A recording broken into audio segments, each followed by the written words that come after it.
Hey guys, welcome back to my channel. This is going to be the week 13 update, and I am back in a familiar setting, my car, because I had to go and make a quick coffee run to Tim Hortons, which I still allow myself to have like once a week for a small ice cap. Is it great? No. Am I perfect? Certainly not. Anyway, let's get into the update for week 13, and I'll run through my stats really quickly. So on February 11th, at my pre-op visit, at my 1 week pre-op visit, I weighed in at about 311 pounds even. A week later, on February 18th of this year, 2020, I weighed in at 305 pounds. And on Saturday, May 23rd, I weighed in at 254.2. So that is 56.8 pounds since February 11th, or my pre-op visit. 50.8 pounds since the day of my surgery. And that is 3 pounds lost since the last update. So there are the numbers. Things are still going really good.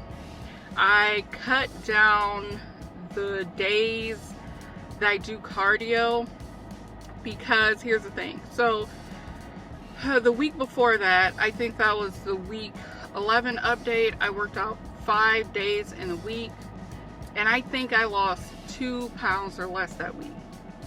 Okay, last week I did, well, this is late, but this is a late update, so you're seeing this video like a couple days before I'm supposed to film the week 14 update, but never mind that. So the week, like last week I worked out for 3 days, and then for 2 days I got some intense exercise because I needed to wash and stain my deck. I don't have a power washer. Didn't plan on spending like $100 or so just to get the power washer for that task. So I had the deck washed, and I literally scrubbed the deck down and then hosed it off and then stained it. So that was 2 days apart. On those 2 days, on one day I burned like 3,500 calories, and then the other day I burned like 3,700 calories.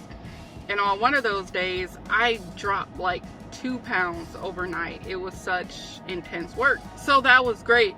So I definitely think maybe 5 days a week for exercise, like I'm not seeing a return on that. Yes, the cardio is good for like just fitness and conditioning. I'm still mentally tying exercise to weight loss.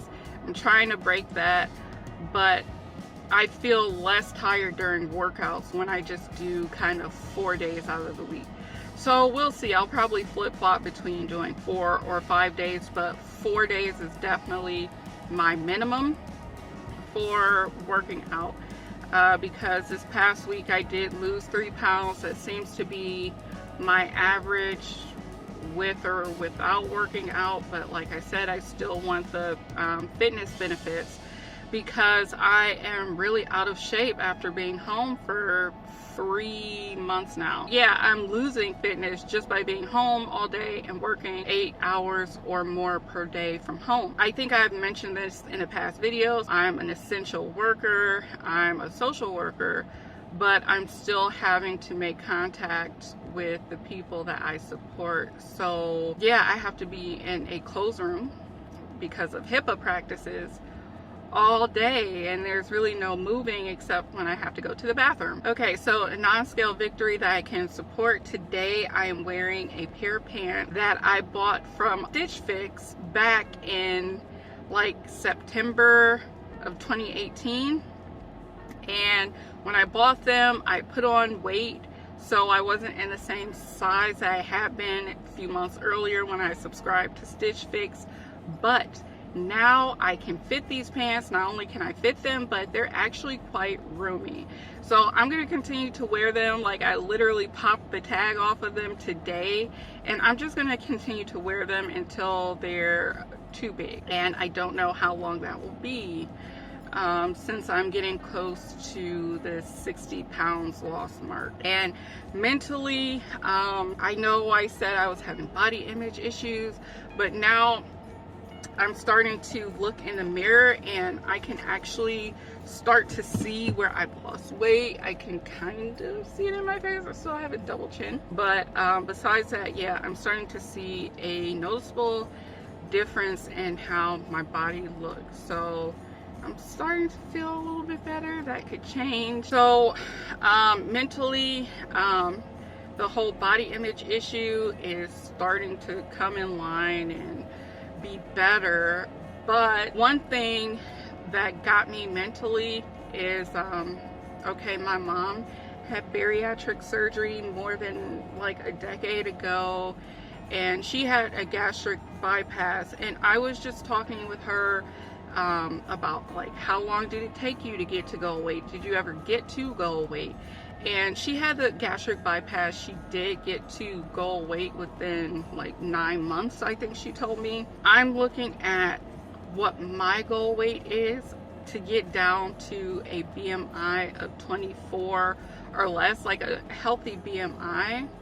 And I did the math, and I'm like, okay, it's great that I've lost almost 60 pounds, but then I realized I would have to drop, I think, what was it, like another 100, like closer to 130 pounds in order for me just to get like within a razor's edge of my healthy BMI range.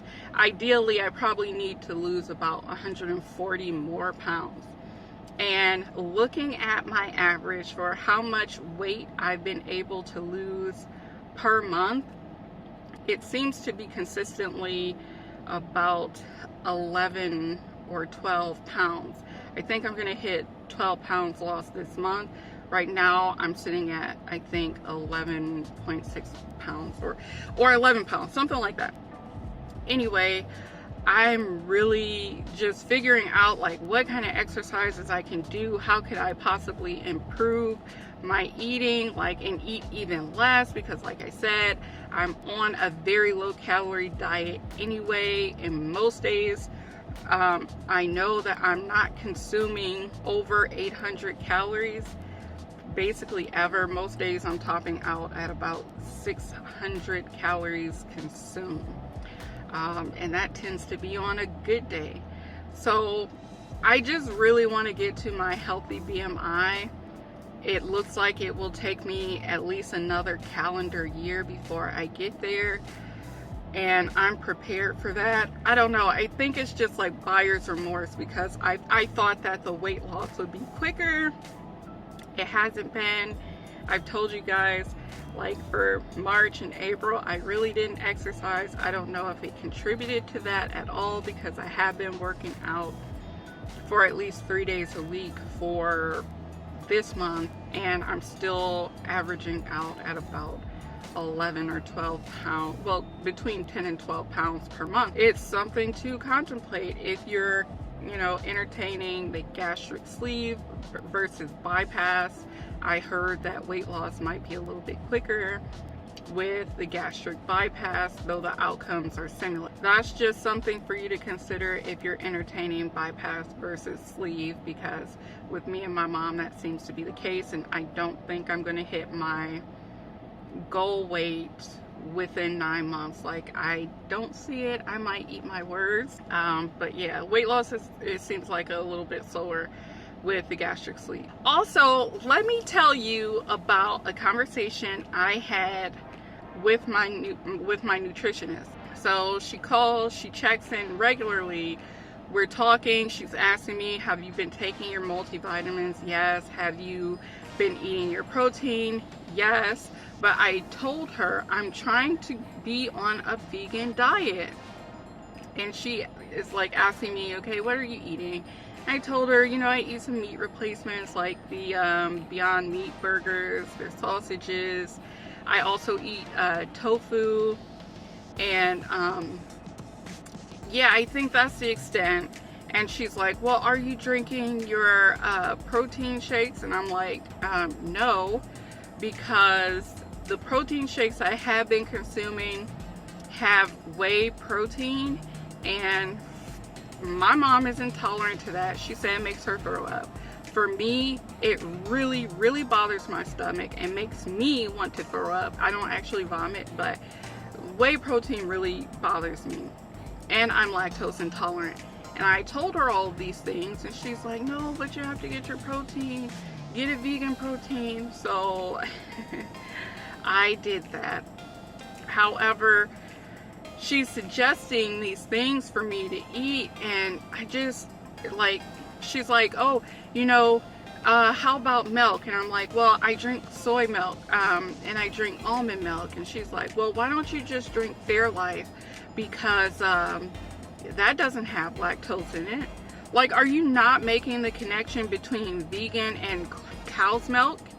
First of all, if I were a vegan or not vegan, I still wouldn't drink cow's milk. I do not drink it. I've been drinking soy and almond milk for like a decade now because I do not tolerate cow's milk and I find it disgusting.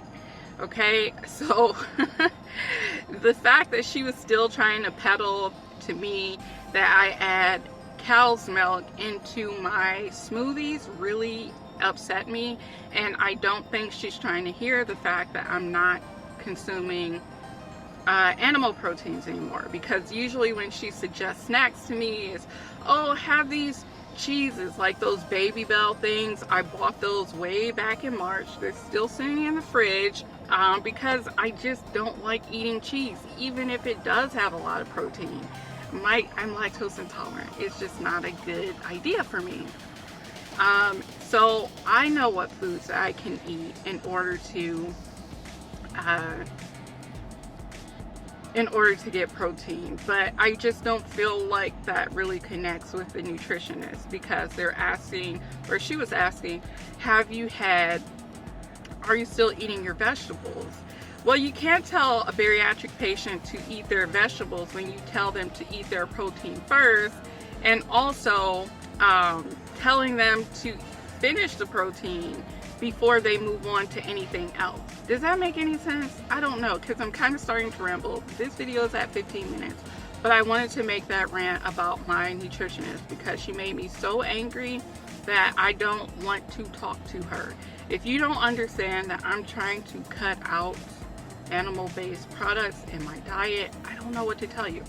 I did take her advice on protein. I bought a vegan protein, unflavored. It's by Garden of Life.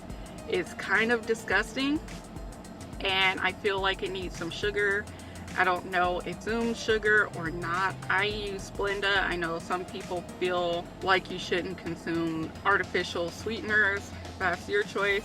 But I'm just trying to choke down this disgusting protein. Anyway, that is the actual end of the video. I'm going to go in the house and try to hurry up and edit this video so that I can post Friday morning, which is my birthday. And yeah, I will talk to you guys later. Bye.